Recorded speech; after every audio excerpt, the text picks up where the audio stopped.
So here we're going to make a change to our Docker file, and this Docker file is going to be what's going to trigger our CircleCI job to build our component. So we'll just go ahead and add a comment here, and we'll say .core app. We'll save that and go ahead and commit that.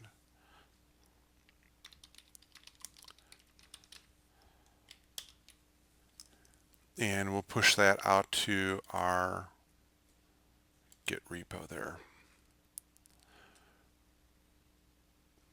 So we've pushed our change out to our repository. So we switched over to our CircleCI dashboard, and we can see that our cart service has started here. And this runs for about 5 minutes. So we'll go ahead and take a look at a previous one. And the process that we went through was we did our provisioning of our environment. We did our Docker login. This is where I said we were creating our image tag. This is the step that we grab that information about the component version, the build number, and the short SHA number is where we grab this information to create our image tag, because that image tag was next used in our Docker build. So when we did our build, we tagged it with that image name, and then from there we did our Docker push. So everything up to the Docker push is the standard Docker orb that CircleCI provides. From there, we went and talked to DeployHub, and on the DeployHub side, we grabbed our component version that we wanted to create, and we went and created that version inside the DeployHub database. And when we did that, we associated other information from the build process and CircleCI over to DeployHub.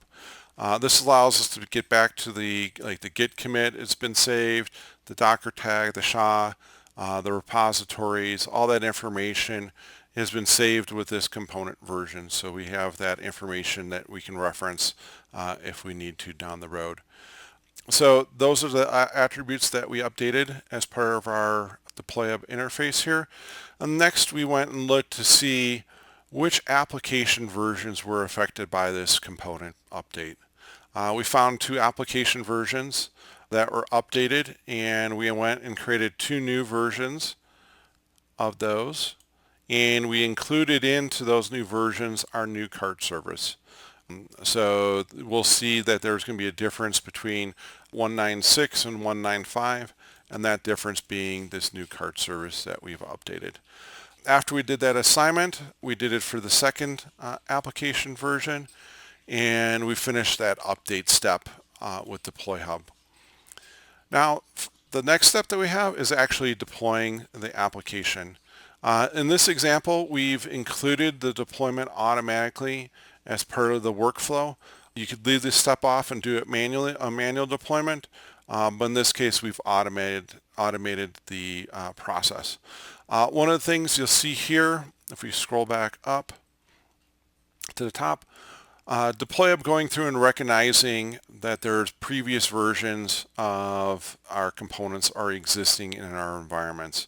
So in this case, we're looking at QA4 Linux is the environment that we're working with, and we need to deploy our new version of our cart service. And this is where it's actually being deployed out to our Kubernetes cluster.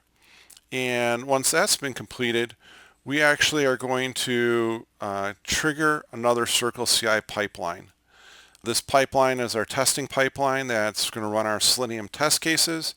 And in this case, we're running it again against the QA4 Linux environment. Those were going to get kicked off and brought into as a secondary pipeline in our process. So we'll see those pipelines running here in a minute. After that application was deployed, we went and deployed to the QA3 Windows environment the other version of the application. So we're deploying both to both environments, the different versions of the application. And again, you can see at the very end here where we're triggering the QA3 Windows testing suite to occur there. So let's jump back out to the pipeline view, and we should see their deployment's pretty far along. Yeah.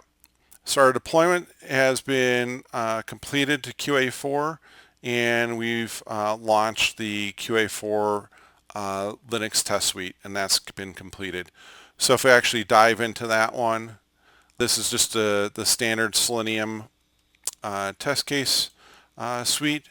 And if we look at our test cases here, we'll see that our one test case passed successfully.